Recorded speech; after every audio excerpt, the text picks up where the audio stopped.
Chapter 6, Relationships. Spiritual relationship is far more precious than physical. Physical relationship divorced from spiritual body. Physical relationship divorced from spiritual is body without soul. Mahatma Gandhi. For me, there is no question that life here on earth is all about relationships. With the freedom to make mistakes, we are blessed with tools to learn about those relationships and figure out which ones are important, rewarding, and provide enrichment. We also figure out which ones are harmful, painful, and enslaving. It literally is the difference between heaven or hell on earth. If we are going to make any sense of it all, we must explore and question all the relationships in our lives. We've become so preoccupied with our day-to-day survival and physical accomplishments that the exploration of relationships becomes a burden, and as a result is often ignored until the pain becomes too unbearable.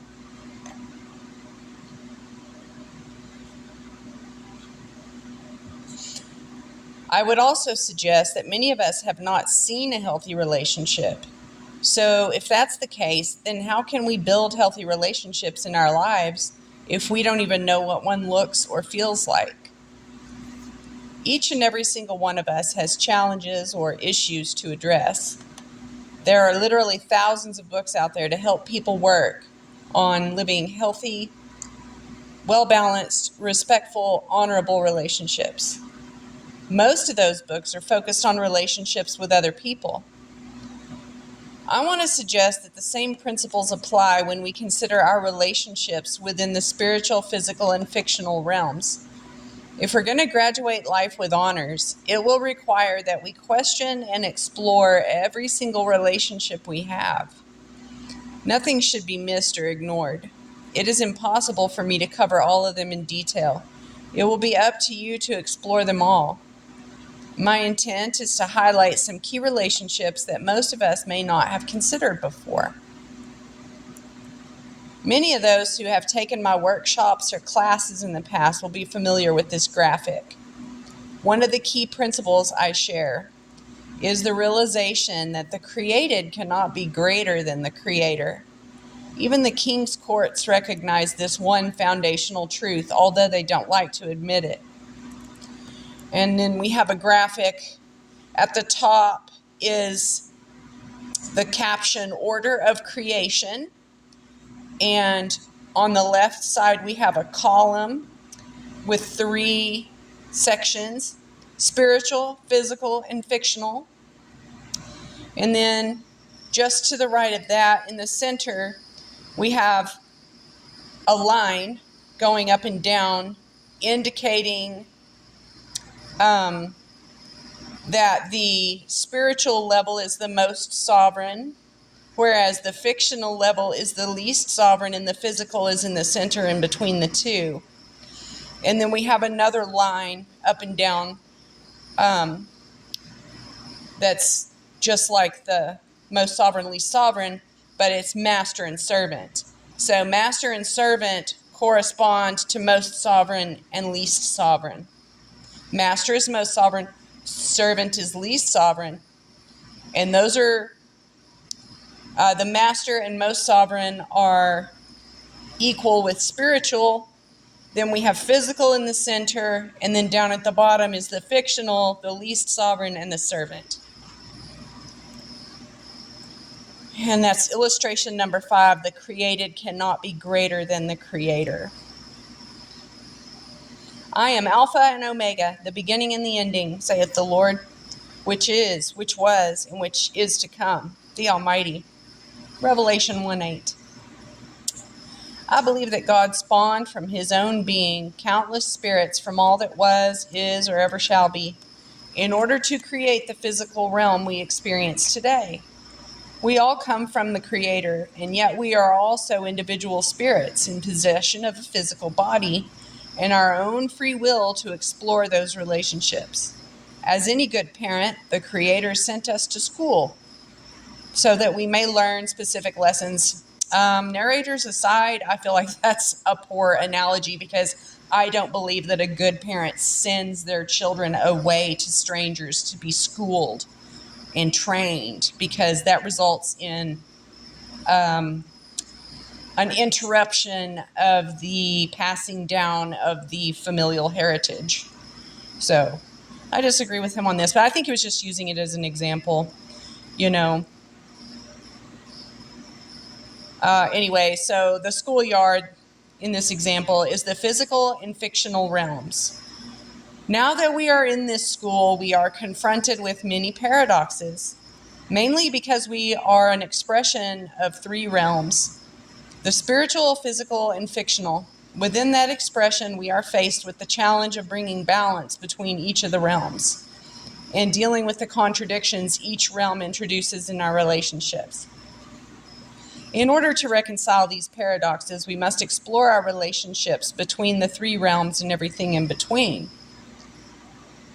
It may seem odd to most people because we were raised thinking that the state was the highest authority in our lives.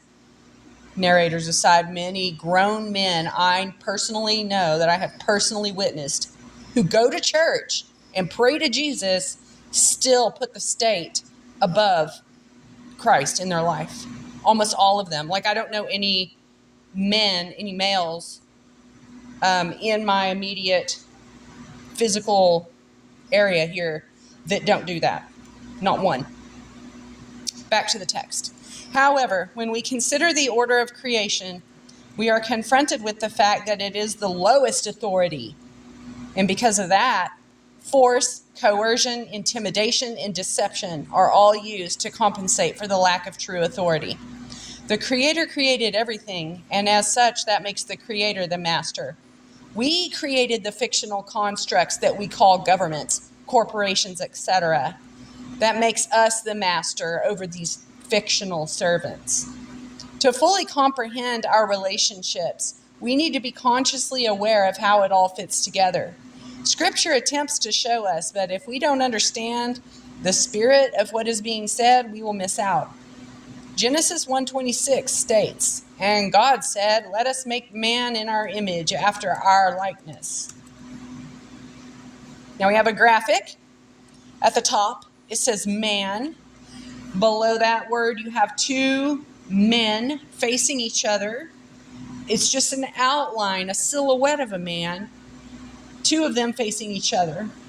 And the brains and the hearts are lit up red. Those are indicated. The brains and the hearts are indicated in this picture. And then at the bottom, we have a Vesica Pisces, which on the far left sector is physical and the far right sector is spiritual. In the center, where the two overlap, we have the mental and emotional. And this is illustration 6, man created in the image of God. Most would agree that we have two bodies, one physical and the other spiritual. Why is it so difficult to imagine that our physical body was created in the likeness of God, our spirit, the essence of who we are? Illustration 5 is a graphic representation of the two beings. When God formed the body from the earth and breathed life, spirit, into its lungs, he formed what we can define as man. It is completely up to us on how this relationship between the two bodies will unfold. We have free will, and as such, we can choose which path we will follow. It is important when we contemplate this relationship that we not be hoodwinked into diminishing who we truly are. Many people use the word human to describe themselves. Many fight for human rights in their struggle against tyranny. What is human? Would it surprise you to know that the term human is not a noun, but rather an adjective? The etymology of the word is of or belonging to man. The term human is to describe the physical body only, as it does not include the spirit. The physical body does belong to man, as it is an essential part of man. It's like describing the parts of your car. The tires on your car are not your car, but they are needed in order to form what we call a car. Only by working together can we accomplish more than the sum of all our parts. If we start identifying ourselves as just a physical being, like being human, We are rejecting the spirit of who we are by not recognizing that we are spirit. More importantly, we also abandon the highest authority and sovereignty of the spiritual realm. Remember that our spirit comes from and exists within the spiritual realm.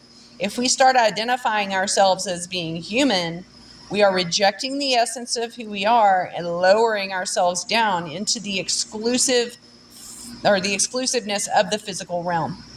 Matters get worse as we move to the word that most people use to describe themselves: person. Oxford has many definitions for the word person, some of which use the word human being, but in the context of what I'm talking about, I use this one: the living body of a human being as distinct from the mind or soul. So now we have a graphic. Illustration 8, natural person does not include mind or spirit, it's just a body. And it shows the Vesica Pisces at the bottom with only the far left field, the physical field, being filled, and the other fields are empty. What this means to me is that the person is describing a part of our physical body minus the spirit and our mind. All we are really doing is getting more and more granular with the words that we use to describe the parts of man. Are we a person? No, but we have a person. The most troubling part is that the state has grabbed onto this concept and tricked everyone into believing that they are a person. Their Charter of Rights and Freedoms apply to these flesh and blood natural persons with no mind or spirit. Well, what about man, who's fully engaged with the spirit? The state cannot and will not engage at that level, mainly because they lack the authority and jurisdiction to do so. The state did create fictional persons that we call corporations and has worked very hard to have us to identify ourselves with them. Take a look at your driver's license, and in particular, the picture on the document. Is that you? How many of you said yes? What if I was to tell you that it is not you, but a likeness of you? Who are you? I can testify that you are not a picture on some piece of plastic. Of that, I am certain. That is how powerful our mind is when we are not consciously aware of what we are doing or saying. If we accept that these pieces of paper or plastic is us, we have voluntarily lowered ourselves into the fictional realm and made ourselves servants of others. If we reject who we are, spirit, and reject the Creator as well, if we want to work on our relationships, it is critical that we ask these questions. If we reject spirit, then how can we possibly have any form of relationship with the Creator, and by extension ourselves? Spirit makes up half the being that we call man. Being fully aware and conscious of who we are allows us to explore our relationships in ways we never have done before. There are two aspects I haven't covered yet that are equally as important as the physical and the spiritual. That being the emotional and mental aspects of our being. I've alluded to the mental when I talk about the mind. I do want to make it clear that both bodies have a mind, and there are many different types of minds to deal with. We are all familiar with our intellect. That's the part of our conscious mind that allows us to observe, think, and reason. It's the mind that the public school system wants to train so desperately. We also have the subconscious mind that takes care of automatic functions that our conscious mind just doesn't have the capacity to deal with. The subconscious mind must be programmed by the conscious mind. That's why it takes so long to learn new skills. It took us months to learn how to walk or even talk when we were babies. Now we do it without thinking, but what if that programming was flawed? Can we change the programming so that it better serves us? Absolutely. But it does require the conscious mind to engage in order to accomplish the reprogramming. Narrators decide that's what they don't want. They don't want your conscious mind to engage. That's why you're surrounded with hypnosis programming. Hypnosis is in every piece of advertising, every screen that projects an image. You're surrounded by this crap all the time. And the purpose of all of this stuff is to prevent your conscious mind from engaging, to keep you in that alpha brainwave trance state. This is what we have to break. All right, back to the text. We deal with this within the martial arts as well, except there we take it one step further to recognize that the physical body has cellular memory as well. That's what we call that, muscle memory. That is why martial artists appear to be so fast. They can respond to outside stimuli without much conscious thought involved. They can leave their conscious mind open to deal with more important matters, which can provide clarity of thought during a crisis. Without that level of training, the conscious mind just gets overwhelmed and shuts down. The one mind that I'm starting to learn how to use is that of the spirit. The universal spiritual mind is something that we are all connected to, and some are starting to learn how to tap into it. For me, it required some work to figure out how to do it. My problem was that my physical intellect is so strong that it did not surrender or permit me to tap into the spiritual mind. So that connection was ignored for most of my life. What allowed me to tap into it was actually a crisis in the emotional aspect of my being. Narrators aside, I have the same experience. I don't feel like my intellect is anywhere near white walking feathers. But the way that I was raised, my intellect was built up. The programming that I had provided to me was strengthening of the intellect to the exclusion of the spirit. I didn't believe in spirits very much. I knew that sometimes somebody would get possessed, but that was very rare. I didn't think it was a common thing at all. I didn't expect it to manifest in my life whatsoever. So what happens to us when we're in this training kind of lifestyle when we're young, and it's all geared to strengthening the intellect, is that we end up blaming spiritual stuff on physical excuses. Like, we find physical excuses for spiritual things, and that's how we understand stuff. And then when we get to a point where those explanations start failing, it takes a large event or something fairly dramatic to make us understand that our intellect is inadequate to explain our experience. Okay, so back to the text. I do want to make it very clear that there is a difference between emotion and feeling.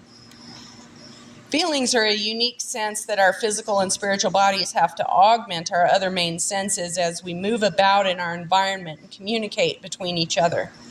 Most people would call it our sixth sense, gut instinct, etc. For me, I believe this is how we access our spiritual mind, through feelings and these other senses. We have a hard time to listen to those feelings because of all the armor and sensory overload we experience in today's world. Emotions, on the other hand, are reactions that our intellectual mind engages in as it reacts to our environment. I want to make it clear that there is a big difference between feelings and emotions. We always have a choice on how we're going to react to a situation. The situation is not positive or negative. In fact, it is neutral. How we react to the situation turns it into a positive or negative experience. An example of this would be getting into a car accident and feeling calm and loving where others would get angry. The results of the encounter would then be very different. If we don't have the mental discipline to recognize what our intellect is doing, we end up entrapped in our own mind, reacting to situations rather than feeling our way through them from a loving point of view. Going through this process then allows us to evaluate our relationships with all aspects of our being, so that we can then start programming our subconscious mind to support this new paradigm. The conscious mind is the programmer, and our job is to ensure the programmer is under our command and nobody else. Well, God, that would be okay. God is in control of it, but not, other people. A challenge considering all the programs that are at work in our culture. Yeah. This may be hard for some to get their head wrapped around due to all the armor or preconceived ideas of what their life is all about. I ask that you work hard to see the spirit of what I'm saying. To help with that, let me share with you my story through hell and back. For me, learning about relationships has been a very dark, painful, and disturbing experience. It entailed depression, drug addictions, suicide attempts, broken relationships, broken marriage, loss of my family, home, and all worldly possessions. It was hell on earth, and it nearly cost me my life. Back in the 90s, over the span of 3 years, I spent a total of 6 one-month sessions in hospital psychiatric wards, detoxing off of one pharmaceutical drug to be put onto another. I was so desperate that I even found ways to justify the use of 6 sessions of electroconvulsive therapy treatments in order to cure my depression. My physical memory has never been the same since. For many years of my life, I always believed that my problems were outside of myself. I constantly blamed other people for all that I was going through. The people that I worked with were jerks. Narrators aside, everybody I've worked with has been jerks too. Back to the text. I would move to another job and they were jerks too. My wife and kids were a constant source of frustration and pain.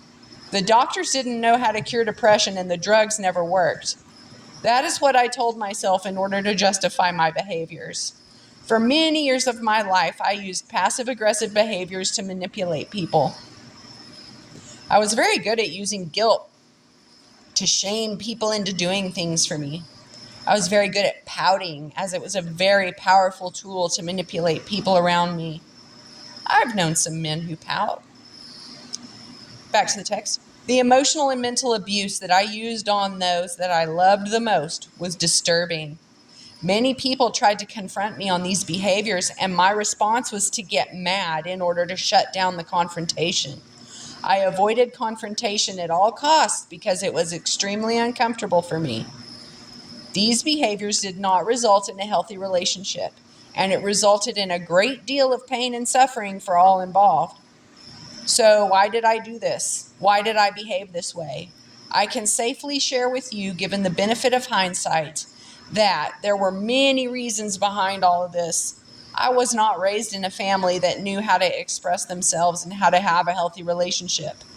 However, that only explains my behaviors to the point where I became an adult. I now believe that I continued on with these behaviors because it gave me permission to not take responsibility for my life. I did not love myself, and as such, why would I do anything that would express love? If I don't love myself, then how can I love others? I was not capable of expressing love. Do y'all know anybody that's not capable of expressing love? I do. Back to the text. So instead, all I could express was a level of dependency that gave me permission to continue being a child. Let me just read that again. So instead, all I could express was a level of dependency that gave me permission to continue being a child. Somebody else will look after me that way. I don't have to. That was the payback for the pain and suffering I went through. If I'm in pain, then I made sure others felt my pain. It was very selfish and destructive. I literally felt unworthy of any true level of affection. So I acted out to enforce those feelings because I felt unworthy. I was not worthy of any good things in life. I was very good at sabotaging myself and others in order to reinforce those views of myself. I got to the point in my life where I was so depressed and suicidal that I lost everything. I was literally sleeping in the back seat of my car with no money to pay for gas. Narrators aside, if you haven't seen the documentary film by Ben Joseph Stewart called Ungripped that stars White Walking Feather, he was a very successful information technology guy. He was a computer guy. He was very successful. He made a lot of money and had a lot of things before all this happened. So it was a very, very far fall for him to be with no money and living in a car. It was a drastic difference from his previous experience. Okay, so back to the text. At that point, I made a decision. I have to change or die. I had to hit rock bottom in order to surrender my old ways to a new way of living. That decision was the hardest choice I ever made. The consequences were dire and drastic. I had created the ultimate suicide plan, and it scared the hell out of me. So despite hundreds of hours of therapy sessions in the past, I chose to go through a unique therapy program. This program was 8 hours a day, 5 days a week, for 16 weeks of full-time group therapy. This was no ordinary group either, for their philosophy was that nobody could be there on drugs or alcohol. Confrontation was the name of the game, and there were very specific and strict boundaries. Everything in my life was open for discussion and evaluated, including body language, tone of voice, words, images, etc. No secrets, no sacred cows. Absolutely everything was under the microscope to be evaluated and analyzed, and it was a full-time job. It required being present to ensure no assumptions were made. The conscious mind worked full-time to evaluate all subconscious behaviors in order to change them. 18 weeks of that kind of work ensured that the subconscious had a grasp of the new programming before going out into the world. The whole goal was to show my conscious mind how my behaviors and internal dialogue impacted myself and others. It was designed to show the adult in me how childish I was behaving, and it was time for me to view my life from a mature and responsible frame of mind. That experience changed my life forever. Those beautiful souls who worked in that program had the strength of love necessary to dish out the tough love that I needed to make the changes in my life. It also required the will and strength in myself to do the work. They showed me how important it is to love myself first. I learned what it takes to love myself, and even simple tasks like doing laundry, cooking, cleaning, exercise, food, etc., were all expressions of self-love. It gave me the opportunity to practice those skills so that I could reprogram my subconscious mind before I left. In order for me to explore any other relationships, I must first have a healthy, respectful relationship with myself first. That is why self-love is so important. All of this work takes time, and one important lesson was to discover that time is that huge gift that I never did appreciate or comprehend. I wasted much of my time doing drugs, working, playing on computers, watching TV, etc. I found out that taking the time to spend with myself, family, and friends is the best and most appreciated expression of love I could ever give to anybody else. Time is the best gift one can give another. Boundaries was also a key lesson learned. I had no boundaries for my entire life, so I constantly compromised myself and others. I had no respect for the boundaries that others had, so I walked all over them every chance I could get. Establishing boundaries and confronting others, should they breach those boundaries, was very challenging. Confrontation was something I learned while growing up was something to avoid. Despite the discomfort, it was an important lesson for me on how to confront in a safe and loving way.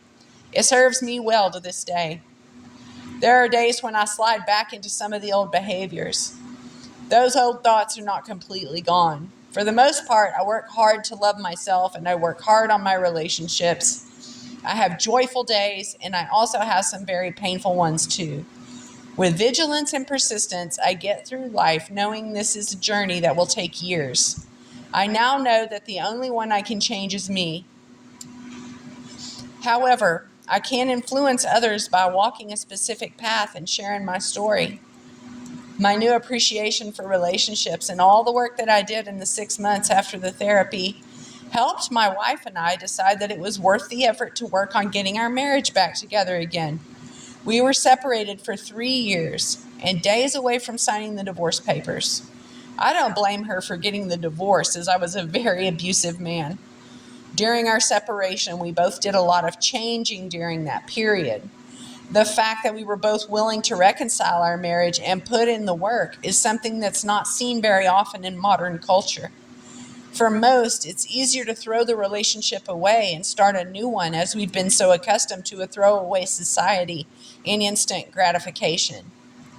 It is a testimony to the dysfunction of relationships we face today.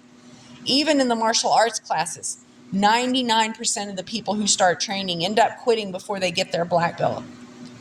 We decided that in order to have a new relationship, it required very strict boundaries, guidelines, and a way to reestablish trust.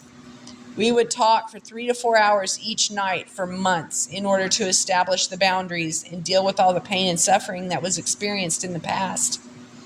We talked and talked for months in order to resolve all our past issues.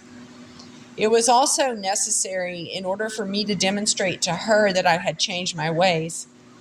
Trust is not easy to reestablish, especially when the trust was breached for so many years through such abuse. I knew that if she was going to trust me, it would require an absolute dedication, meticulous attention to details, and an unwavering commitment, vigilance and persistence in demonstrating a new way of living, thinking, and feeling in order to rebuild the trust. It was extremely painful for me to have to admit and accept that I hurt her so much. Accepting responsibility for the abuse and knowing that it would take time to heal the old wounds meant that I could not have the intimacy or level of relationship I wanted for some time. I had to process the pain associated with that on a daily basis. It required the same level of dedication and commitment I showed toward myself so that I could trust myself to do this level of work. To this day, I often say, actions speak louder than words.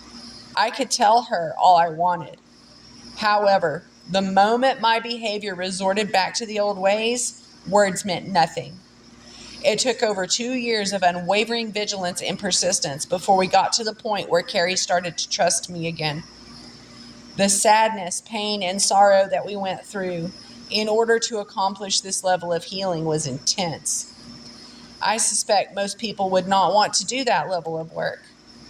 We did, and I believe we are both better people because of the experience. Years later, we live our lives living off grid, building our own home, growing our own food with little money in our pockets. We have found a comfort in our relationship that gets us through all the challenges we have faced. They say, if you get through building a home, then your marriage is good. We also took the leap so that we can also work on our relationship with the Creator as well. Removing all our dependencies from the state and corporations so that we could work on our relationship with the Creator took a leap of faith, lots of work, and a commitment comparable to what we showed each other when we reconciled our marriage. Why the story? I discovered my life purpose through the experience. I know that it is my duty to share with others all that I have learned. I believe that the whole purpose of this life is to learn how to have healthy relationships. And through this experience, I learned what it takes to accomplish that. I am now working on sharing what I have learned with people like yourself. My truth is that everything is about relationships. If you are unable to have healthy relationship and you have the will to learn, then I will do what I can to teach or guide you, just as those beautiful souls did for me during my therapy sessions. It may not feel comfortable, but it's all done out of love. The challenge is that if you're unwilling to do the work, then I cannot help. Currently, I find that the vast majority of people lack the will to change, and as such, I believe that a great disturbance is required, just as what happened in my life, in order to make things uncomfortable enough to influence people's will to change. That great disturbance will not be by my hand, but rather the Creator's. All relationships require both parties to spend a great deal of time communicating with one another, coming to a consensus on issues, and ensuring that all interactions are done with honor, integrity, empathy, trust, and love. As soon as one party resorts to violence, force, or other passive-aggressive forms of coercion, then the relationship is abusive, and it is the right and duty for those involved to fix it, confront it, or dissolve the relationship. All relationships in the fictional and physical realms will end one way or another. The state does not actually exist, but rather is nothing more than an expression of a relationship between individuals. That relationship can be changed or terminated just like any other relationship. If those who govern resort to violence or coercion, then there are steps one can take to deal with the abusive relationship. We definitely live in an abusive relationship today. What is required is to recognize that specific behaviors are not all right, and the courage to establish boundaries to hold others to a higher standard and expectation of behavior. The great disturbance will soon be upon us. Narrators aside, I think it's upon us now. This was written before the COVID experience. Back to the text. And we all have a choice to embrace the opportunity to change how we will relate to ourselves, the Creator, other people, our environment, food, water, air, animals, plants, etc. Or we can terminate our physical existence and return to living purely in the spiritual realm.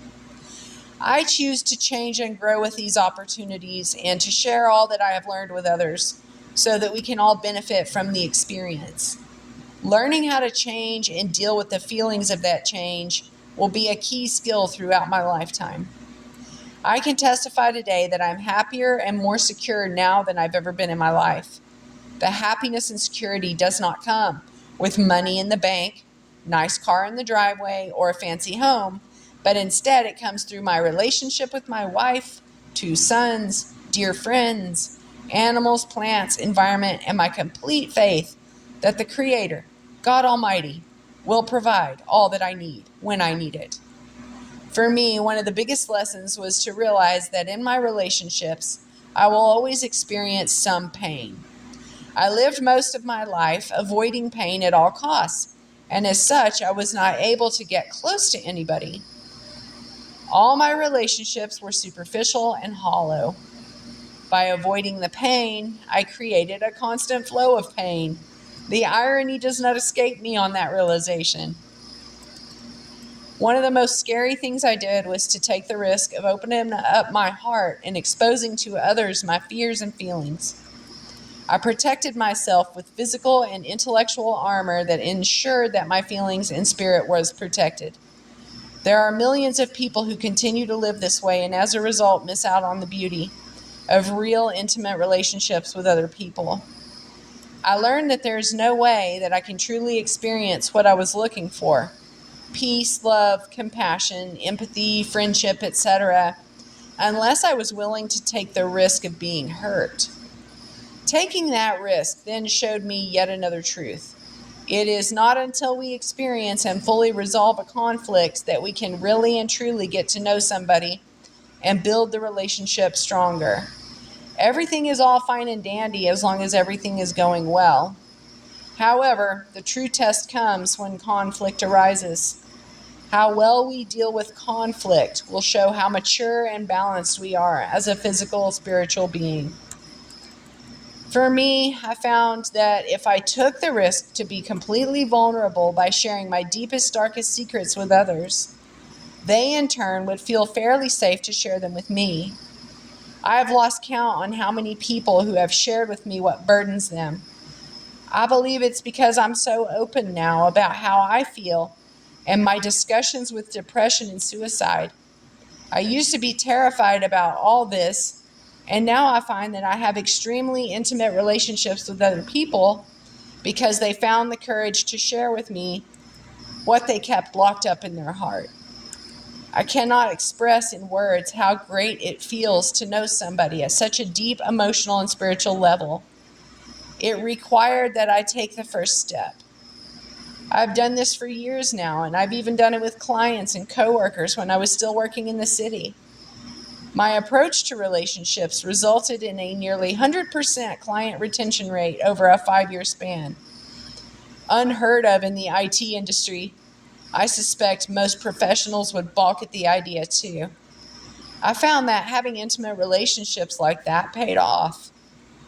What was required was the courage to take that first step. That was a heart-wrenching, emotionally and physically draining experience. It took days and days to find the courage to start talking about my demons. Confronting myself and being honest with myself was the first step. It was made easier by watching others do it, but it was still hard. Once I did it, I felt a bit lighter and relieved. The second time was still difficult, but it was a bit easier. Now, after 15 years, I have no qualms about telling people how I feel, what I think, and what I believe. It flows out of me mainly because I'm willing to take the risk in order to experience the intimacy of my relationships. And I'm willing to deal with the pain. I've run into many people, even my own family, who are absolutely terrified to take that risk. I pray for them, for they're missing out on a lot. I know that I will be hurt. I know that all my relationships in the physical realm will end. I know that my heart will be stomped on from time to time because we all make mistakes. The human aspect of our being is not perfect.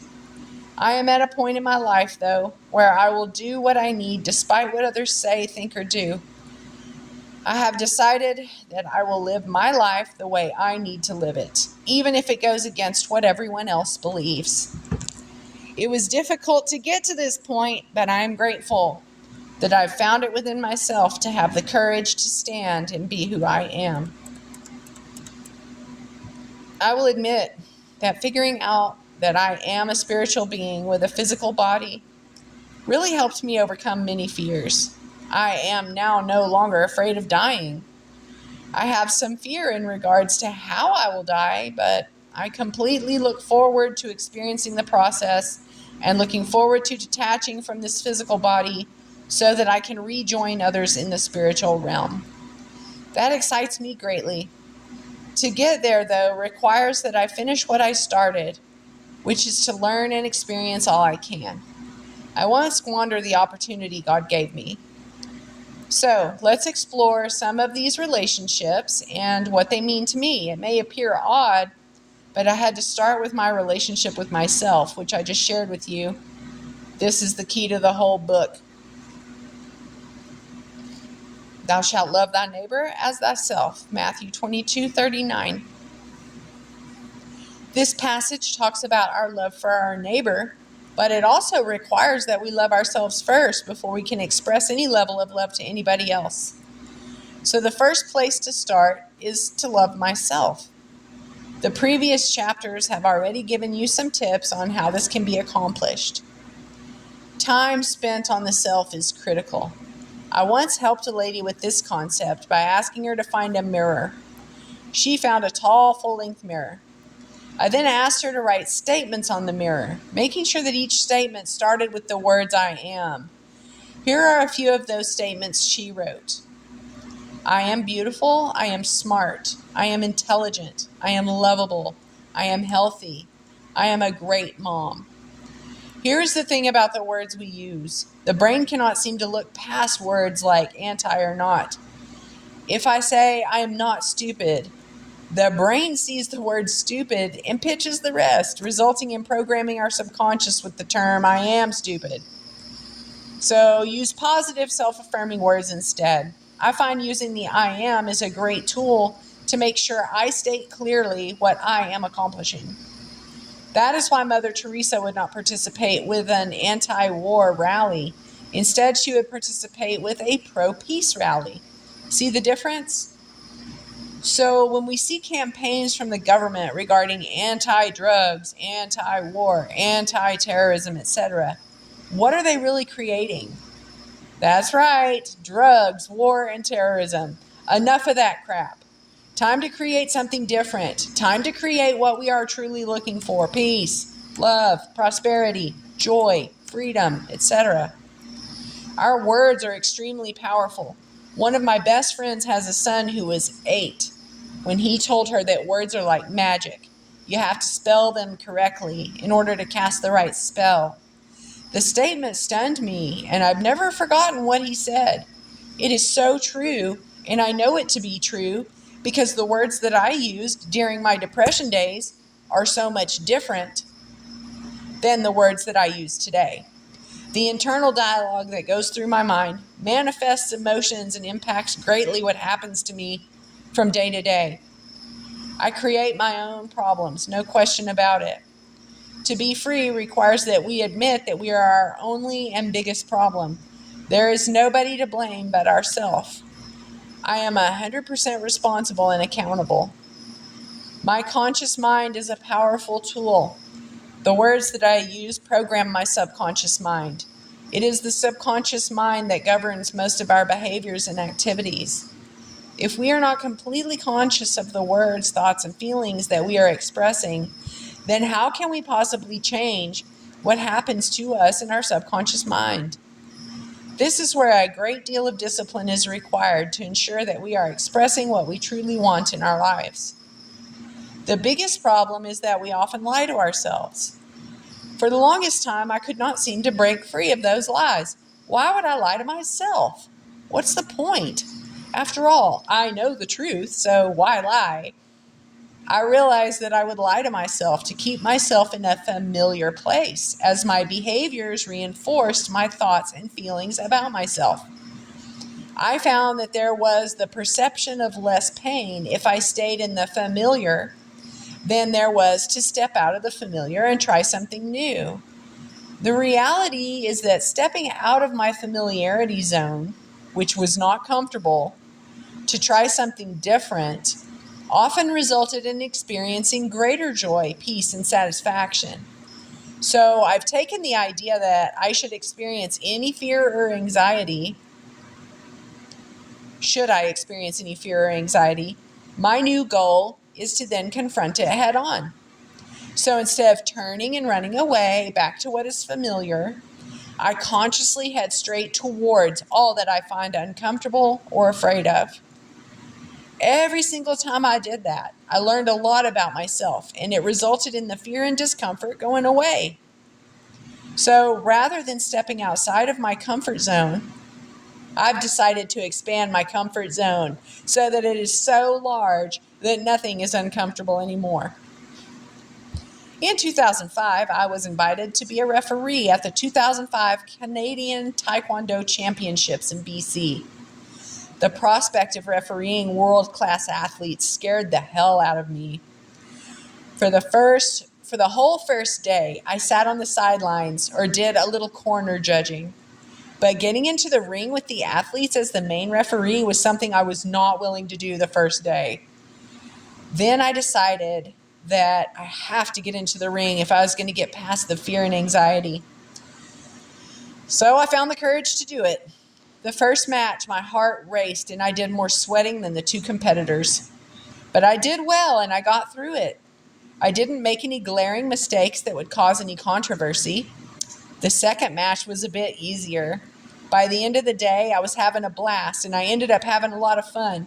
It was an honor and a privilege to help out at such a caliber of competition. Later that year, I was invited to referee at the Junior National Taekwondo Championship in Edmonton. I was all for it, and I went with a completely different attitude than I had in BC. I had a lot of fun, and afterwards I went home with a great sense of accomplishment, joy, and satisfaction. It was not until later that I found out that all the other referees at the competition voted me as the best referee. I was shocked, amazed, and deeply honored. There were a lot of people there with credentials and experience far beyond what I had, and it was a complete honor to be recognized for my work and dedication to the sport. I would never have accomplished that level of performance if I submitted to my own internal dialogue and gave up on the first day during the competition in BC.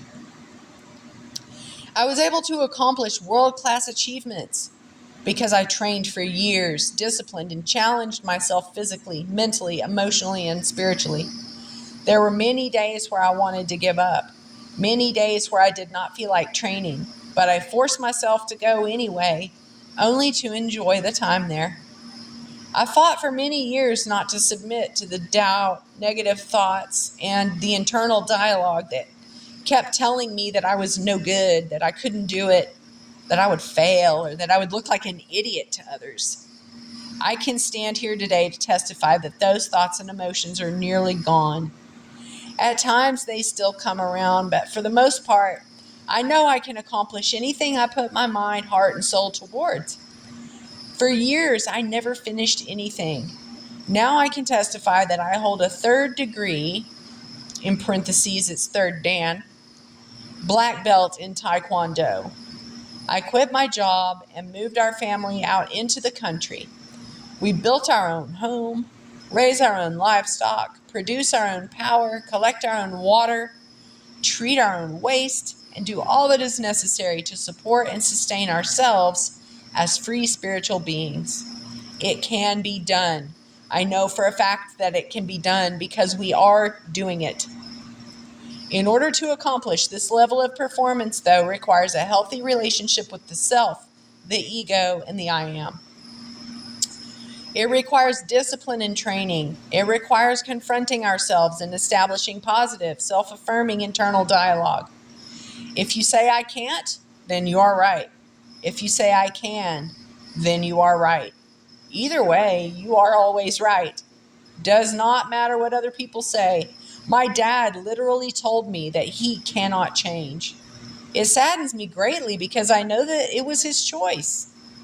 I've also been judged by family and friends on how we live our lives. I'm at the point where the pain from hearing such things hurts, but I cannot let that deter me from proceeding. There is nothing stopping us from making changes in our lives other than ourselves. The power is within. All we have to do is make a choice and act upon it. I care what others think, but not that much. I refuse to live my life based on what other people think. I will listen to them while engaging in critical thinking, but if it does not fit, then I will reject it and move on. If it does fit, then I will listen and make some changes in my life. Now, when it comes to relationships, though, we still need boundaries.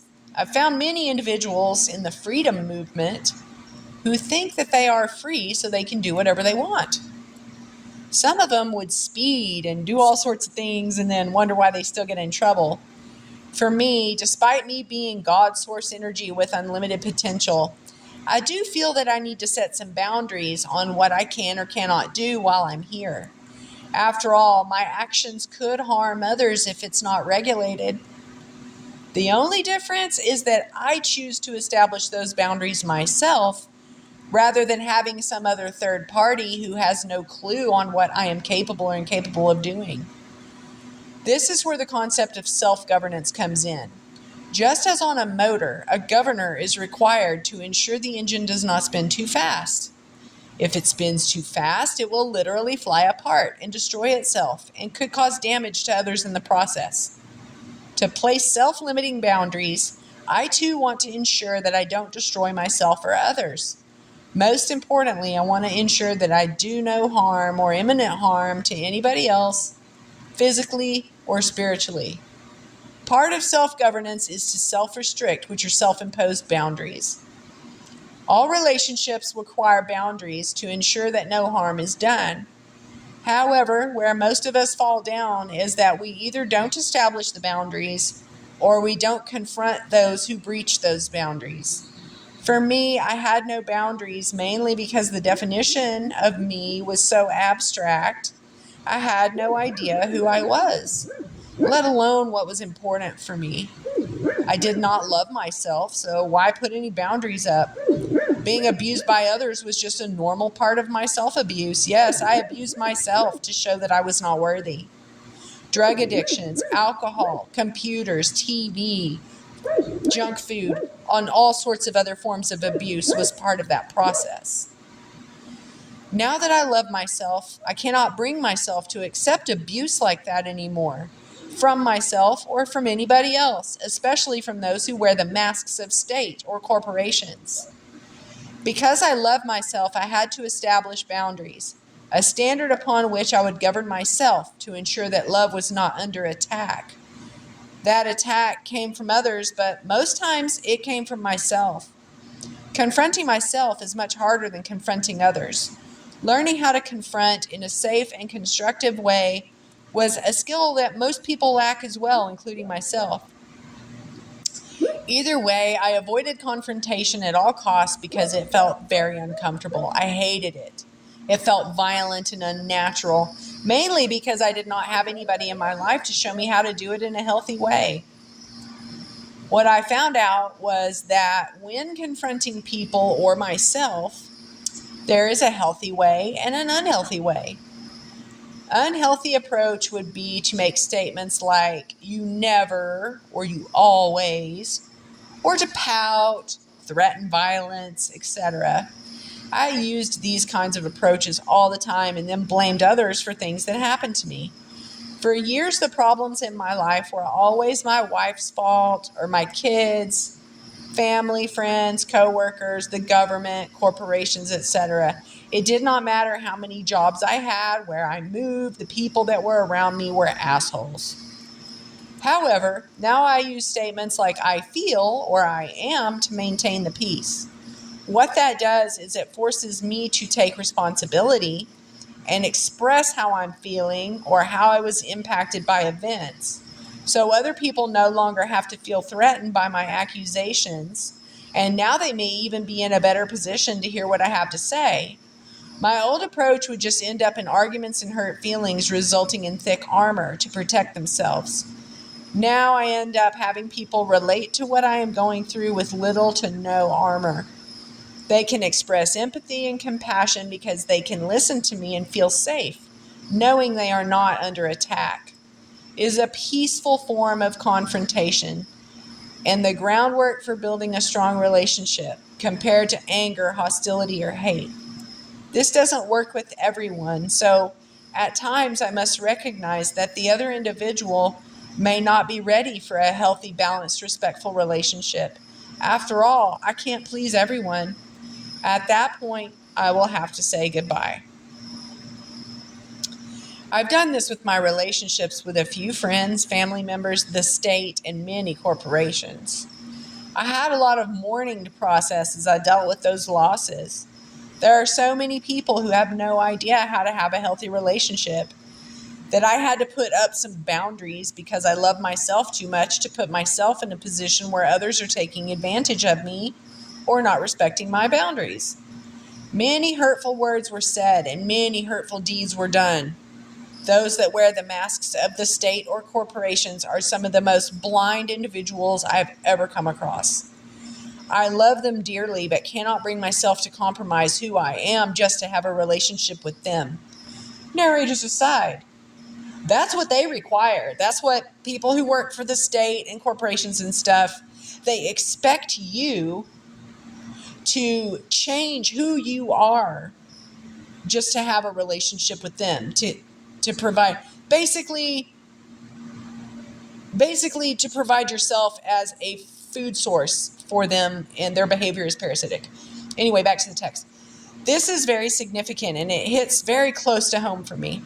I have a brother and a sister who are police officers. My brother's wife is also a police officer and have two uncles who are retired from the police force. My dad worked in the medical industry for nearly 40 years, and my mom was a nurse, worked for victim services with the RCMP and in the high school for many years too.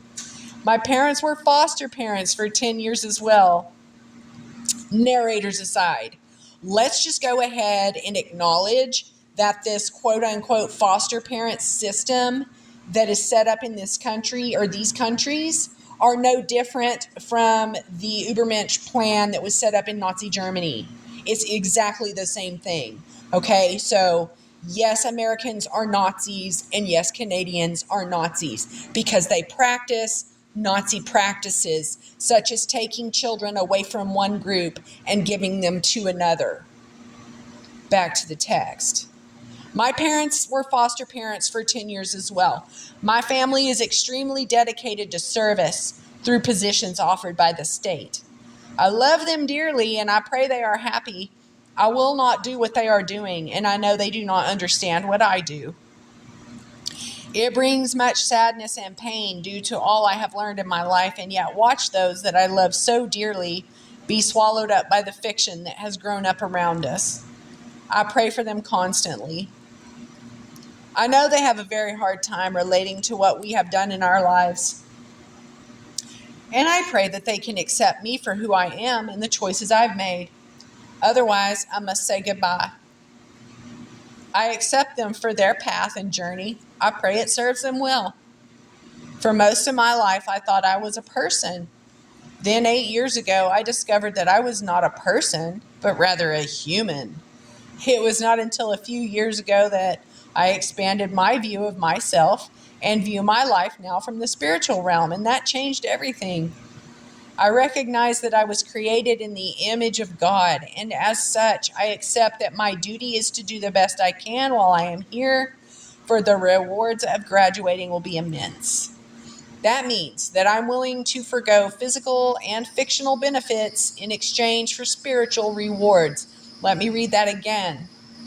That means that I am willing to forego physical and fictional benefits in exchange for spiritual rewards.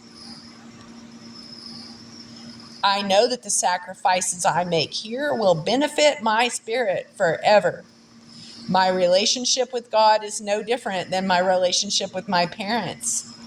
He too uses benefits and privileges to help guide me through to spiritual maturity, just as my physical parents used benefits and privileges to guide me to physical maturity. It was my responsibility to grow emotionally and mentally at the same time. I don't blame my parents, as I know they did the best they could with what they had. Now that I'm an adult, it is my responsibility now, so I hold no blame or ill will towards them. They did the best they could, and now it is my responsibility to pick up and finish what they started. With that realization, I must also conclude that I am also responsible to ensure that I accomplish spiritual maturity before this life is over. That I found is way more difficult than the physical, emotional, or mental maturity. Spiritual maturity required that I completely change my whole outlook on life. For the vast majority of my life, I was focused on material wealth and acquisition. After all, the one with the most wealth and toys wins, right? For those stuck in the fictional and physical realms, that statement would be true. However, for those looking for a healthy spiritual relationship, the paradigm is completely different. Now, I must build a healthy relationship with all life on earth and honor all the spirits, including God. Because all matter is formed by a spirit, that changes how I approach my relationship with the earth, plants, animals, etc. I now recognize that my body was sick when I used man-made chemicals and crap. My body is much healthier now that I eat real food. Let's just do that again.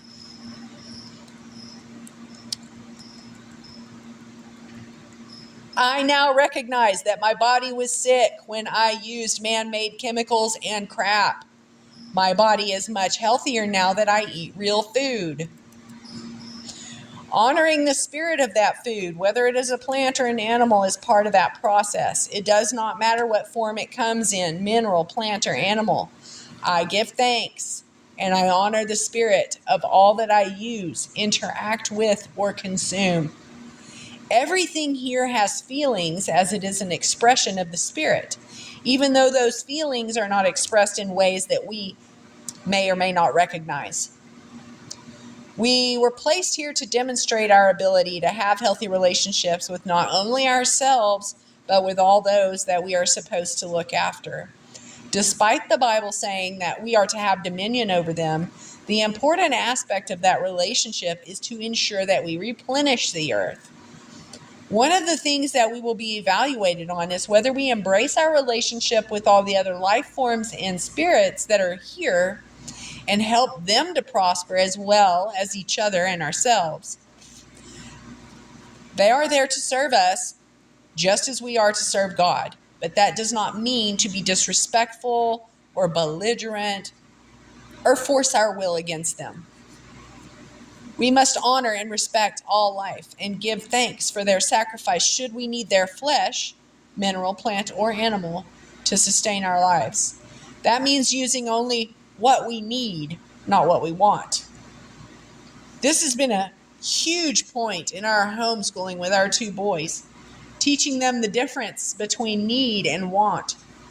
The irony comes in once we recognize that what our body needs and wants is very different from what our soul needs or wants, and very different from what our mind needs and wants. Many people get angry with God because things happen in the physical realm that is designed for our spiritual growth. They do not recognize it for what it is because it was physically, emotionally, or mentally painful.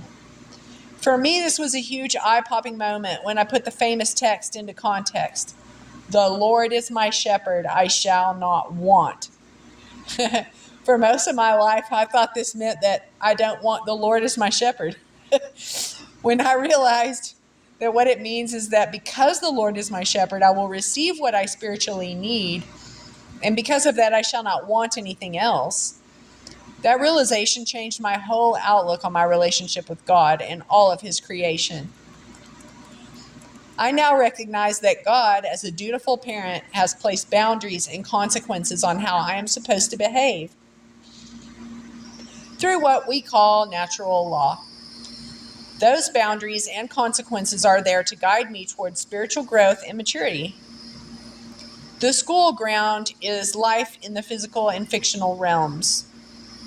I have free will to choose how I'm going to interact in these realms, whether I'm consciously aware of the consequences or not.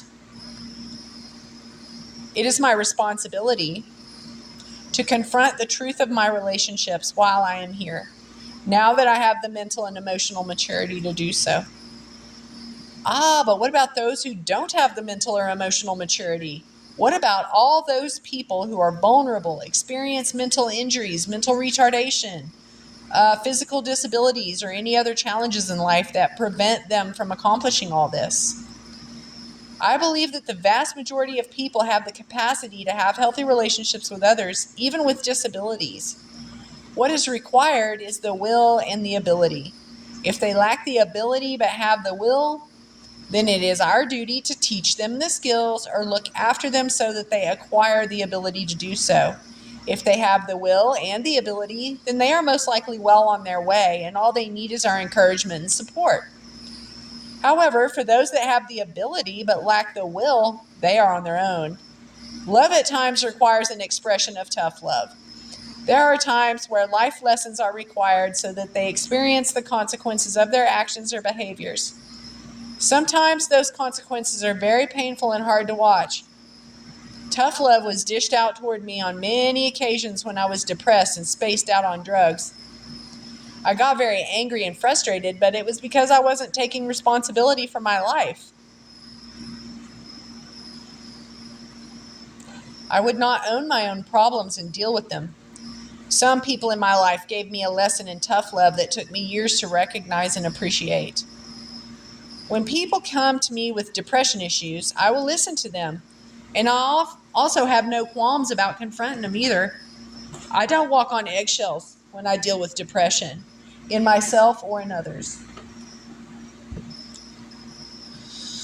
Mainly because I know what's going on with the internal dialogue, and I will call it the way I see it. Suicide requires a bit different approach, since death to the body would end all attempts to interact and help the spirit, mind, and body. The biggest barrier is what we tell ourselves and the excuses we make to prevent us from making changes. We are extremely powerful creative beings. Whatever we put our mind, feelings, body, and spirit to work on, we can accomplish. What is required is a level of belief in the self, discipline to accomplish it, a burning desire not to give up, and people around you to support and encourage you. It does not matter what others think, say, or do. Thomas E. Males, in his book, The Hopi Survival Kit, put it perfectly when he stated, "The forces we must face are formidable, but the only alternative is annihilation. Still, the man-made system cannot be corrected by any means that requires one's will to be forced upon another, for that is the source of the problem. If people are to correct themselves and their leaders, the gulf between the two must disappear. To accomplish this, one can only rely on the energy of truth itself. To bridge the gulf between ourselves and our leaders, we must become our own leader. In order to accomplish this task, a lot of training, education, and hard work is required. Being a leader takes courage and wisdom. It may take many years to accomplish that task. Having the skills to see and hear what our spirit and others are telling us will give us great insight into ourselves and our relationships with those around us. Many mistakes will be made along the way, but we will learn from each one of them. We may have to expand our familiarity zone so that we can acquire a wide range of skill sets. We must have healthy relationships where we don't force our will upon others, but instead honor and respect one another. That starts within and must be driven from the Spirit, the highest authority we can express. The Spirit must drive our lives, not the mind. The mind is the tool to help us accomplish the goals and desires of Spirit. A great leader will do all he or she can to ensure others grow up to be self-governing adults as well. They won't encourage dependence, but rather independence, which leads to interdependent relationships. A great leader will encourage the individual to be his or her own leader.